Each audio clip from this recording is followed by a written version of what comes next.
매일 성경 묵상을 돕는 해설 가이드입니다. 안녕하세요. 묵상 코치입니다.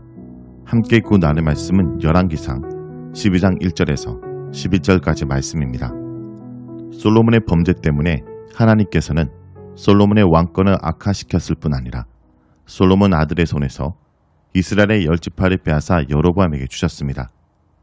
여로보암은 솔로몬이 죽이려고 하자 애굽으로 도망가고 그 이후 솔로몬은 죽게 됩니다.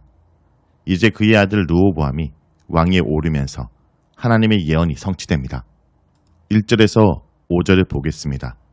1절에서 5절은 백성들의 세금 감면을 요청하는 여로보암의 내용입니다. 르호보암은 온 이스라엘 백성들에게 왕으로 세움을 받기 위해 세겜으로 갑니다. 르호보암은 다윗이나 솔로몬처럼 백성들이 자발적으로 왕의 고향으로 나와서 세움을 받은 것이 아니라 본인이 왕으로 인정받기 위해 전통적으로 종교적, 정치적 중심지이며 중립적인 세겜으로 갑니다. 백성들은 솔로몬에게 많이 실망하여 다윗 왕권에 대해 불만스러운 마음이 있었기 때문에 새왕 르호보암은 백성들에게 인정받기 위해 직접 움직인 것입니다. 다윗도 처음에는 헤브론에서 왕이 되었다가 사울 가문이 중심이 된 북쪽 이스라엘 사람들이 다윗과 연합하며 통일 왕국을 이룰 수 있었습니다. 하지만 다윗 통치 후기로 가면서 유다 지파 사람들과 북쪽 이스라엘 사람들 사이에 갈등이 등장하고 그 결과 세바가 반란을 일으킵니다. 이런 남북의 갈등은 솔로몬 때 거의 등장하지 않다가 르호보암의 등극 때 다시 남북 갈등이 시작됩니다.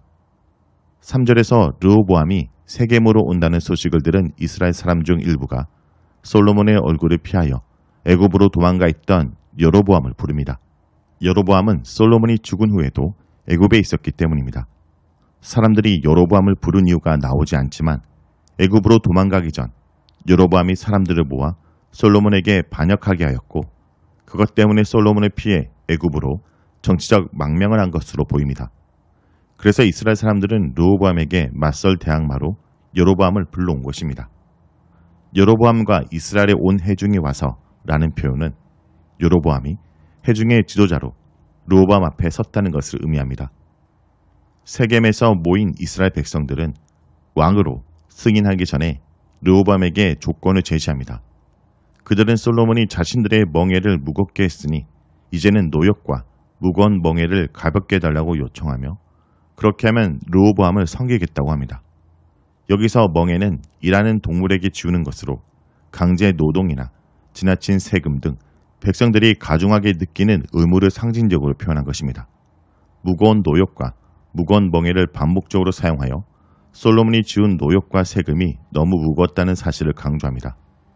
10장 14절에 따르면 솔로몬은 1년의 세금으로 금 666달란트를 거뒀고 이것으로 금잔과 금방패를 만들고 레바논 궁의 모든 기물을 금으로 만드는 등 호화스러운 생활을 했습니다. 거기다가 1000명이나 되는 부인과 많은 병거와 말이 있었기 때문에 아무리 무역을 잘하고 주변 나라들에게서 조공을 받아도 필요한 재물을 충당하려면 세금을 가중하게 부과할 수밖에 없었습니다. 또한 솔로몬은 20년 이상을 계속 건설 사업을 했고 이 일에 백성들을 차출하여 부역을 시켰습니다. 솔로몬이 하나님께 지혜를 받고 이것으로 주변 나라들과 무역을 하고 조공을 받으며 엄청난 부를 이루었지만 솔로몬이 이 재물로 백성들의 삶을 평안하게 해주고 그들을 부유롭게 만들지 않았습니다. 본인만 풍요롭고 사치스럽고 방탕하게 누리며 살았으며 나중에는 더 많은 재물을 조달하고 사치한 삶을 유지하기 위해 가중한 노역과 세금으로 백성들의 삶을 피폐하게 만들었습니다. 솔로몬의 이런 부정적인 부분이 솔로몬 이야기 속에서는 간접적으로 언급되다가 르호보암의 이야기에서 직접적으로 드러납니다. 결국 솔로몬은 처음에는 선하고 지혜로운 왕이었지만 부유해지고 힘이 생긴 후 하나님을 떠나면서 탐욕스러운 폭군으로 변했습니다. 백성들이 이런 폭정을 참고 지내다가 새로운 왕이 등극하자 새롭게 백성을 위하는 정치를 해달라고 요청한 것입니다. 이들의 요청은 하나님 앞에서 정당한 것으로 왕은 백성들이 평화롭고 풍족하고 안전하게 지내도록 세움받은 것이지 백성을 착취하라고 세움받은 것이 아니기 때문입니다. 르호보암은 생각하지도 못한 제안을 받고 3일 동안 생각할 시간을 달라고 하며 이스라엘 사람들을 돌려보냅니다. 다음은 6절에서 11절을 보겠습니다. 6절에서 11절은 의논하는 르호보암의 모습입니다. 르호보암은 백성들의 제한이 심각하다는 것을 인식하고 먼저 솔로몬을 섬기던 노인들에게 충고를 해달라고 겸손하게 요청합니다.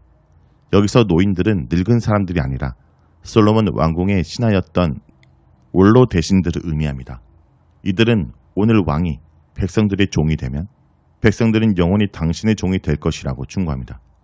여기서 대조는 오늘과 영원으로 한 번만 이들의 요구를 들어주면 그들은 계속해서 왕을 섬기게 될 것이라는 의미입니다. 이들의 충고는 정치적으로 매우 탁월한 대답입니다. 잠시만 그들의 말을 들어주는 척하면 백성들은 결국 왕의 종이 되어 왕 마음대로 다스릴 수 있게 된다라는 뜻입니다. 이 제안은 일단 백성들과 르호보암에게 나쁘지 않은 것입니다. 하지만 르호보암의 마음에 들지 않았습니다. 르호보암은 원로들의 자문을 외면합니다. 르호보암은 자신이 굽히고 들어가야 한다는 사실에 자존심이 상했습니다. 그 대신 자신과 함께 자란 젊은 사람들에게 조언을 구합니다. 르호보암과 같이 자란 젊은이들은 귀족들이나 왕족들로 솔로몬의 부유함을 같이 누리고 사치스럽게 자란 사람들입니다.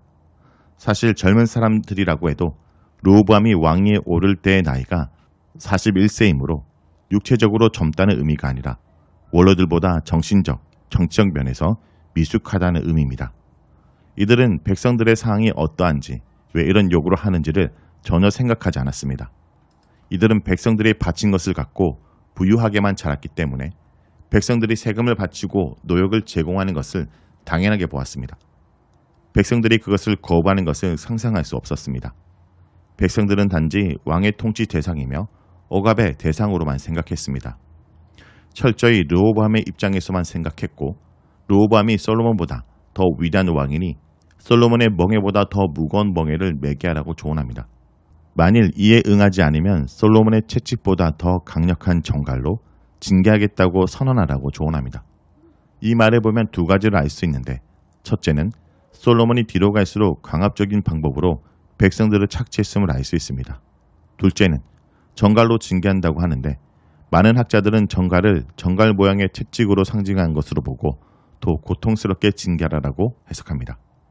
정갈은 독을 가지고 있기 때문에 정갈로 다스리겠다라는 것은 죽이겠다는 협박으로 해석할 수 있습니다. 르호보암은 더 강압적으로 백성들을 다스려 왕의 위엄을 세우라는 젊은 사람들의 말을 좋게 생각합니다. 이런 르호보암의 모습은 다음과 같이 평가할 수 있습니다.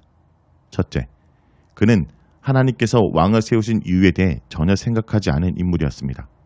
둘째, 백성들에 대한 공감과 애정이 전혀 없습니다. 우리의 진정한 왕이신 하나님께서는 우리의 삶을 늘 살피시고 짐을 덜어주시는 분입니다.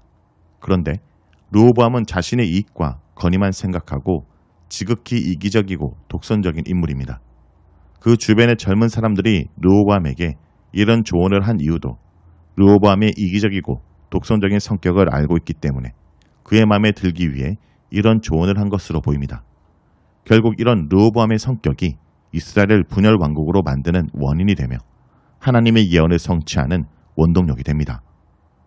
자, 여기까지가 열왕기상 12장 1절에서 11절까지 말씀입니다. 오늘 말씀을 통해 우리는 무엇을 묵상하고 적용해야 할까요? 우리는 우리가 있는 곳의 지도자가 섬기는 지도자가 될 수 있도록 기도해야 합니다. 르호보암은 솔로몬을 보좌하면서 사회 정치적 영향력을 발휘한 원로들을 찾아가 자문을 구했고 자기와 함께 자란 젊은 측근들의 의견도 나눴습니다. 원로들은 왕의 역할이 백성을 섬기는 것임을 상기시키면서 백성들을 섬기고 좋은 말로 대답하라고 합니다. 하지만 왕의 젊은 친구들은 무소불위의 권력을 휘두를 수 있는 왕의 권력의 주의를 상기시키면서 처음부터 불만 세력을 힘으로 강하게 눌러서 제압하라고 조언합니다. 하나님 나라의 왕이신 예수님께서 친히 보여주신 대로 지도자는 형제를 섬기는 자이며 그의 권력은 위임받는 대행에 불과합니다. 그러므로 우리가 속한 곳의 지도자는 섬기는 지도자여야 합니다. 성도 여러분, 그러므로 내가 속한 곳의 지도자들이 이 원리를 따라 지도력을 행사할수록 기도하기 바랍니다. 또 내가 그곳에 지도자로 서 있다면 그 권력은 나를 위한 것이 아니라 하나님께서 사람들을 섬기도록 주신 것이므로 그것을 잘못 사용하지 않도록 주의해야 합니다.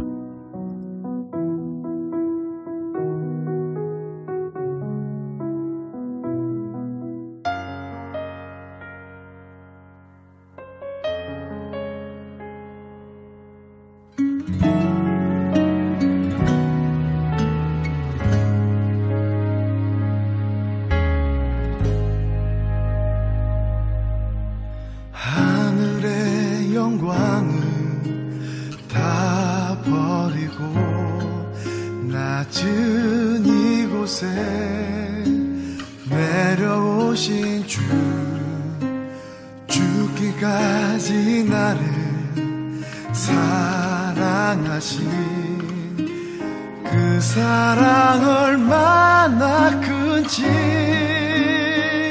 우리가 높아지면 그가 낮추시리 우리가 낮아지면 그가 높이시리 하나님이 원하시는 세상으로 나 자신을 낮추는 섬김으로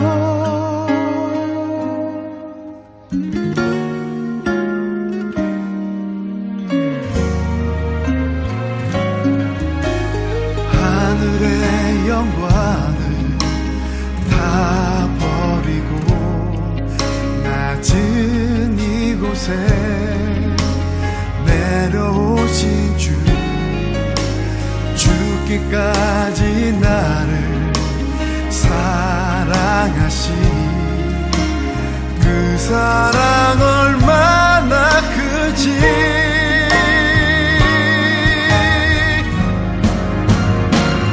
우리가 높아지면 그가 낮추시리 우리가 낮아지면 그가 높이시리 하나님이 원하시는 세상으로 나 자신을 낮추는